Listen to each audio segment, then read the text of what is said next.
Welcome back to Lecture 3 in our second week of our course Analysis of a Complex Kind. Today we'll learn about iteration of quadratic polynomials, and finally we'll learn about Julia sets. So we'll be looking at polynomials of the form f of z equals z squared plus c, where c is a constant that is in the complex plane. And we want to study how these functions behave under iteration and how that behavior depends on this constant c. Let me remind you what we mean by iteration. We're going to look at f of z and f of z and so forth. And we had shorthand notations. We called this f2 and this was f3, and we'll look at f4 and f5, and we'll make the sequence go on and on and on and look at higher and higher iterates, and we'll want to understand how the behavior of the iterates depends on the constant c. Now you're going to ask, what about other quadratic polynomials? Why just z squared plus c? Shouldn't we be more generally looking at p of z is a z squared plus bz plus d? That's what a general quadratic polynomial looks like. Well, it turns out, for each polynomial a z squared plus bz plus d, you can actually find exactly one polynomial of the form z squared plus c that behaves the same under iteration. So there's a special constant c that depends on a, b, and d, so that these two polynomials behave the same. So what do we mean by that, and why is that true? Well, it turns out they're conjugate to each other. What that means is the following. So given a, b, and d to form one of these polynomials up here, we can let c be a times d plus b over 2 minus b over 2 quantity squared. Then you can find this function phi, which is just a linear function, a times z plus b over 2. And it turns out that p of z is the same as phi inverse of f of phi of z. So what exactly does that mean? We have a complex plane right here, and we have p acting there, and that maps the complex plane to some other complex plane. On the other hand, we have this function phi. So this function phi, we're going to draw that right here, and it maps that complex plane to some other complex plane, phi. And we'll draw the same picture right here. It maps the complex plane to some other complex plane. And down here, we have the function f. And if we choose the constant c correctly, we can follow a point in two different ways. If you start with the point z up here, you can find p of z by just plugging that point into the function p, or you trace it down here by first applying phi. So here's phi of z in the orange coordinate system. Then applying f to get over here. So now down here you have f of phi of z. And then going back up with the inverse of this function phi. So p of z is phi inverse of f of phi of z. That's what it means for p and f to be conjugate to each other under the function phi. Again, we had p of z is phi inverse of f of phi of z. F is this nice function, f of z is c squared plus c. P is a more general quadratic polynomial. So why is that useful? Shorthand, we'll write p is equal to phi inverse composed with f composed with phi. That's really what this means. And here's the miracle that happens under iteration. Let's look at p composed with p. This is the kind of function you want to look at if you look at the iteration of p. Well, p itself is phi inverse composed with f composed with phi. And the second p is also phi inverse composed with f composed with phi.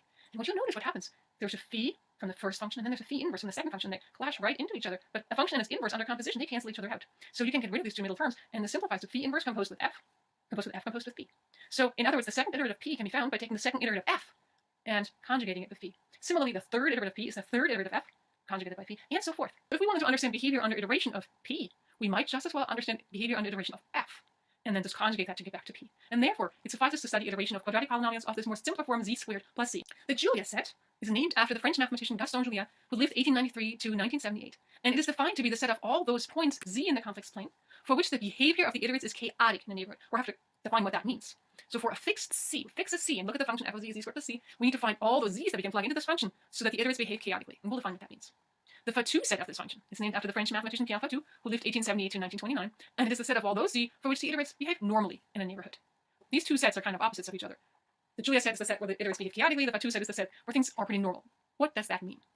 When we say the iterates behave normally near z, we mean that nearby points remain nearby under iteration. Suppose you have one point and another one that's nearby, and we want to track what happens to these points under iteration. So where does this point get mapped under f, and where does this point get mapped under f? So suppose this one goes here, and then it goes here.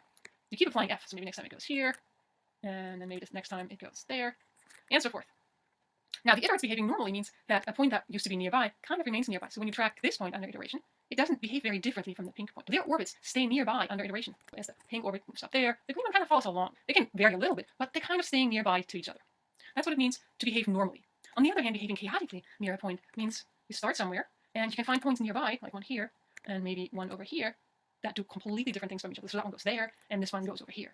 And in the next step, this one goes there, and this one goes here. So they behave totally differently from each other. And if you can find points like that in any ever so small neighborhood of the original point, then we say that point is a locus of chaotic behavior. This is best understood in some examples. Let's look at c equals 0. So that means the quadratic polynomial we want to understand is f of z equals z squared. We already know what the iterates are. We calculated that in the previous lecture. The nth iterator of f is fn of z equals z to the 2 to the n. If we write z in polar form as r e to the I theta, we see that fn of z is then r to the 2 to the n times e to the I times 2 to the n beta. And so we can understand quite simply what happens under iteration here.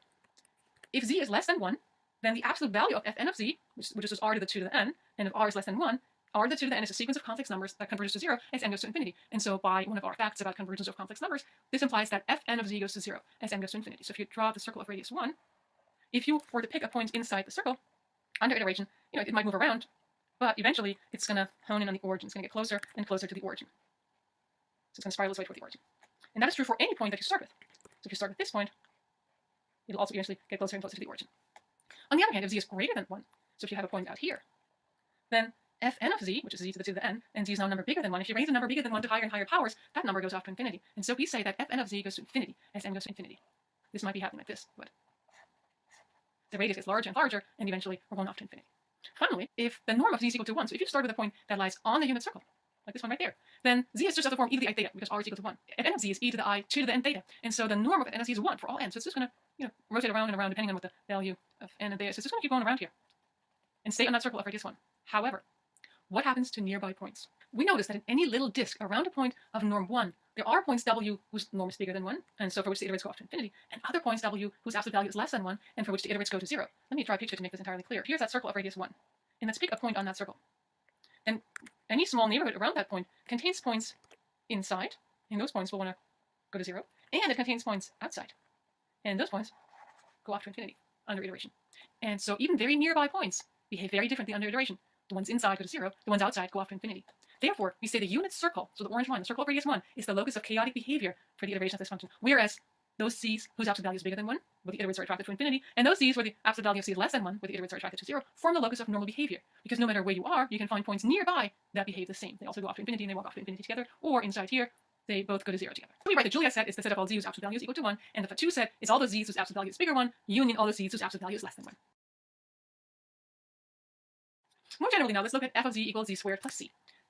The set of all those z's that are attracted to infinity under iteration gets a special name. It's called the basin of attraction to infinity, and we call it A of infinity. So it consists of all those z's for which the iterates go off to infinity. In the previous example, that was the outside of the unit circle. Here's a theorem.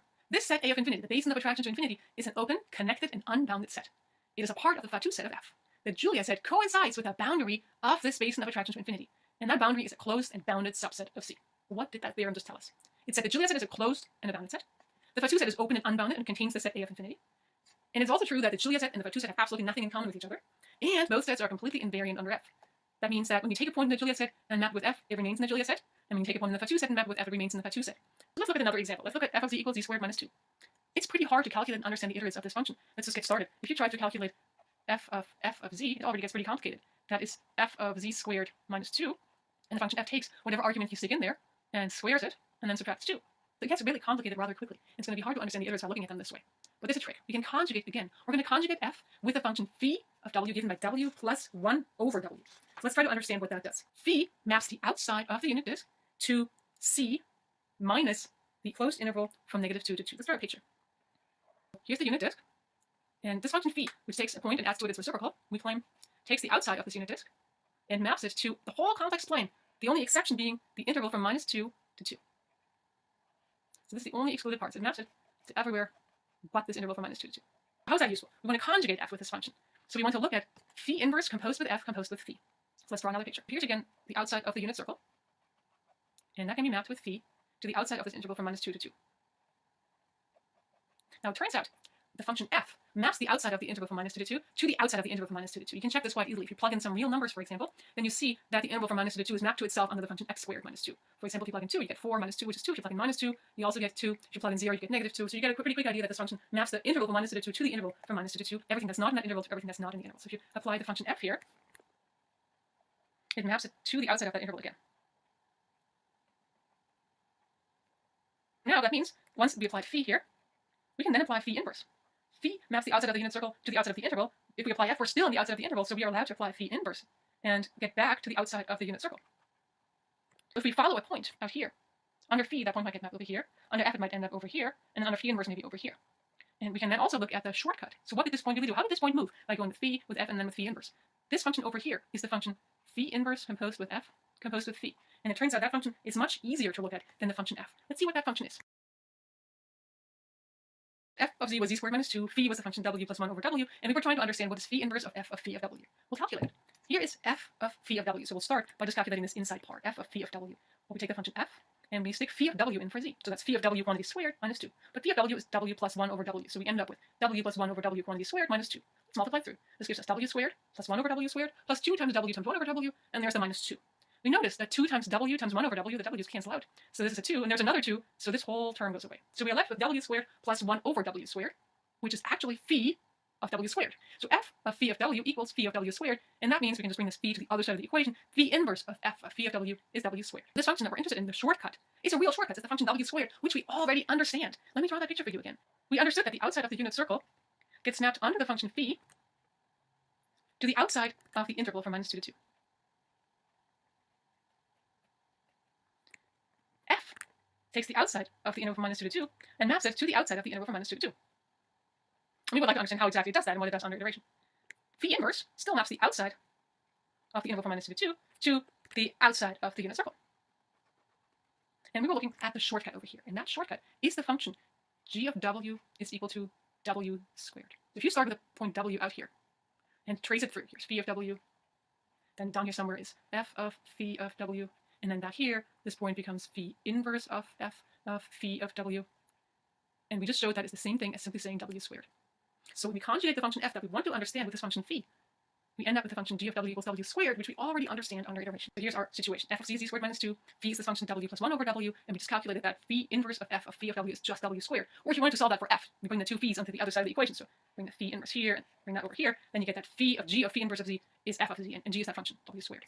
So on the outside of the interval from -2 to 2, the function f that we want to understand behaves exactly like the function g behaves on the outside of the closed unit disk. But on the outside of the closed unit disk, the iterates of the function g just go to infinity. That's part of the Fatu set. And so therefore we can conclude that the outside of the interval from -2 to 2 is part of the Fatu set for the function f, and is actually the set that gets attracted to infinity under f. And therefore, a of infinity, the basin of attraction of infinity for the function f, is everything but the closed interval from -2 to 2. Since we know that the boundary of this set gives us the Julia set, we know the Julia set is the closed interval from -2 to 2. We've looked at two examples so far and found their Julia sets. We looked at f of z equals z squared and found the Julia set is the unit circle. And we looked at z squared minus 2, and we found the Julia set is the closed interval from -2 to 2 on the real axis. Turns out these two examples are rather exceptional, and that the Julia sets are smooth. The unit circle is just a nice smooth curve. The interval from -2 to 2 is a smooth line. It has no wiggliness and no crinkles. It turns out they're the only examples amongst all z squared plus c's with smooth Julia sets. So c equals 0 and c equals -2 are the only parameters that give us smooth Julia sets. Here are some more pictures of other Julia sets, and we'll learn how to create these during the next lecture.